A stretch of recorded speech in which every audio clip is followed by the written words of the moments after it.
I'm Delali. This is Sports TV.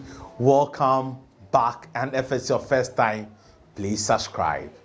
And also, if you like our content, kindly press the like button because it helps YouTube to suggest our videos to others. It helps a lot. So never underestimate the power of your like. It's very key in our growth. And also, express your views in the comment section. No abuse. Express your genuine thoughts about what we talked about. And we would like to also know your views. And also do us a favor. Share with others so they can enjoy. Thank you so much for doing that for us. And you can also follow us on all social media platforms, med_sports_TV, and on Instagram, and med_sports_TV on Twitter, and medsportstv, one word, on Facebook. Thank you so much. Now I'm going to talk about the Dillian White, Tyson Fury, Alexander Usyk, and Anthony Joshua saga. I'm breaking it down, giving you the final verdict that has happened today. It's going to be fireworks. It's going to be fireworks. The year 2022 and the heavyweight division. In the heavyweight division, trust me if I tell you, it's going to be fireworks. But before I go into it, kindly click on the link above and watch the rough road to Undisputed. How I told you in 2020 that the Undisputed is not going to happen until this year. This year, from October to December, we should expect the Undisputed Championship of the world in the heavyweight division. I mean, thank you. Now let me start with Tyson Fury and Dillian White. Dillian White is Tyson Fury's WBC mandatory. That has been ordered by the council, and the split has been declared as 80-20. Though Dillian White is in court contesting that 80-20 split, but let's see how the court has not ruled on it. The ruling will come somewhere in March. But I can tell you confidently that Dillian White has accepted to fight Tyson Fury, and it's going to happen on the 26th of March at the in Wales at the Principality Sports Stadium. It's going to be a stadium fight. There's going to be huge money on board. So there's a lot of trick going on. Now let me move on to Alexander Usyk versus Tyson versus Anthony Joshua. That fight is the rematch, and the WBO ordered Alexander Usyk to face Anthony Joshua as his mandatory. Alexander Usyk beat Anthony Joshua at the Tottenham Hotspur Stadium, winning all the three belts: the WBC, the WBO, the WBA, the IBF, and the IBO, which is a minor belt. Now, in that contract, Anthony Joshua and his team, Eddie Hearn, stated, if you beat Anthony Joshua, you would be forced to fight him again. So, Anthony Joshua has reactivated his rematch clause, and that fight is going to happen. But this was what Top Rank and Queensberry did. They wanted to hijack that and make their man, Tyson Fury, face Alexander Usyk for the Undisputed somewhere between April and May. But the deal was not accepted by Anthony Joshua. I think Anthony Joshua as a businessman should have accepted that deal, and I think Anthony Joshua as a fighting man should have rejected that deal, because Anthony Joshua as a fighting man, it would be docking, but Anthony Joshua as a businessman, it would be a smart move. But I'll be going into all those details. Don't get confused. We are taking it slow with you. I'll be bringing you down. So now this is what Bob Arum, Queensberry, which is being led by Frank Warren, did. They offered Anthony Joshua a step-aside money, £15 million step aside. That is, he should forfeit his right to refight Anthony Joshua. Then Dillian White, since mandatory unification supersedes mandatory, they would jaw with the WBC to order that fight. Then the two of them, Fury versus Usyk, would go in for the Undisputed bout. The winner then faces Anthony Joshua. But Anthony Joshua is a very confident man. He has a lot of ego. He has a lot of pride.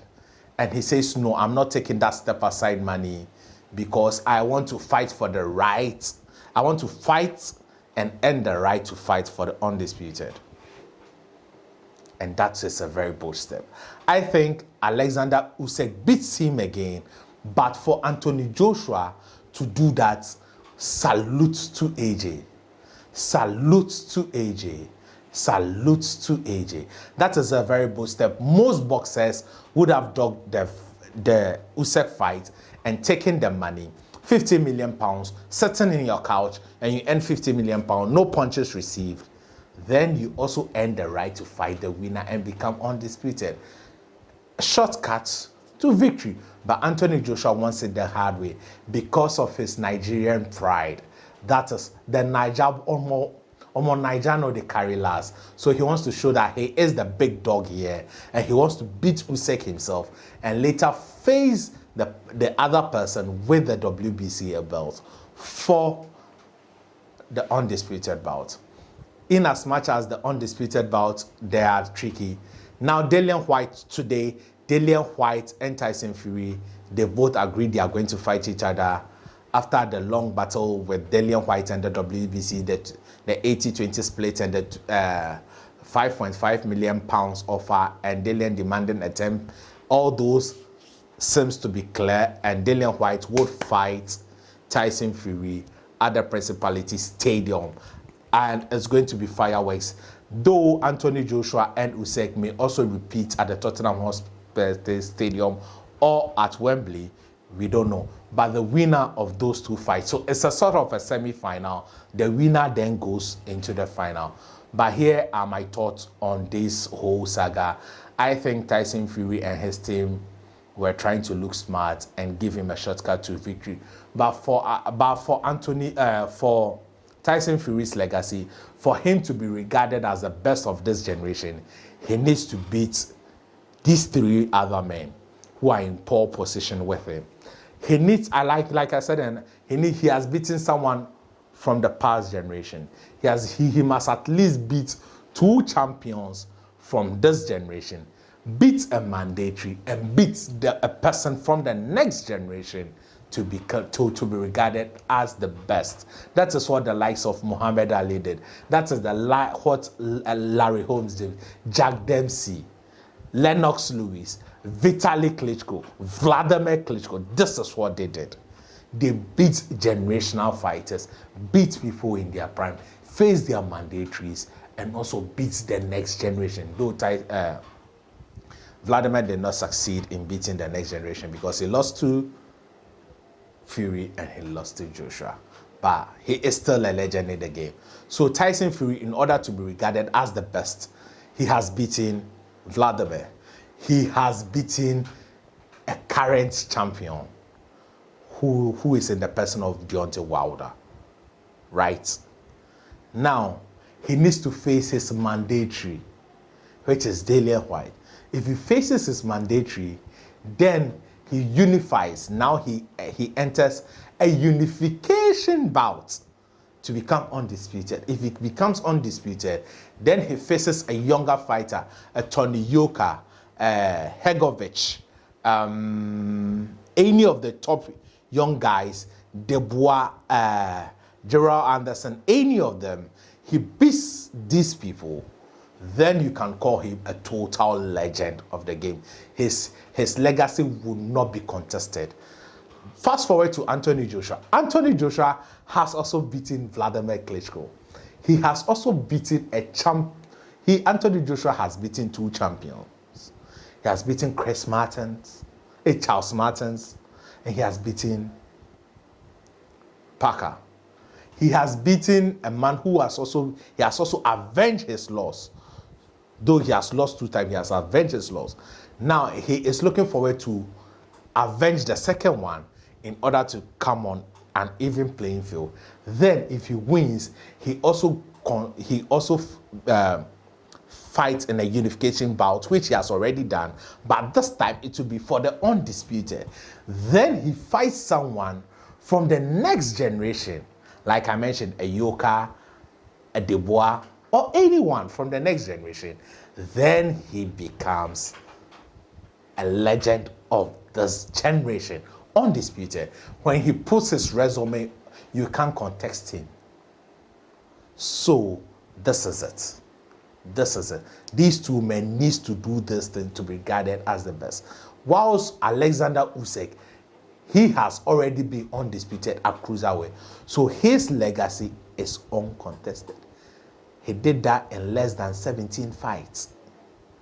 Yes, he became an undisputed champion in 17 fights. So that is a way much achieved. He has moved to the next weight, which is the heavyweight, and he is now a unified champion. So Usyk on this level, if you look at what he has achieved, does not need to do much. He needs to rebuild. If he beats Anthony Joshua again, that is he's reaffirming his strength, that he did not beat Anthony Joshua by fluke. It was not a one-day wonder. He beat Anthony Joshua again. Then he enters a unification bout with either the winner of Fury-White. He is a legend. He doesn't need to beat someone from the next generation. He doesn't need to beat someone from the next generation because he is already undisputed at cruiserweight. And he would become undisputed at heavyweight if all other things being equal, like I said.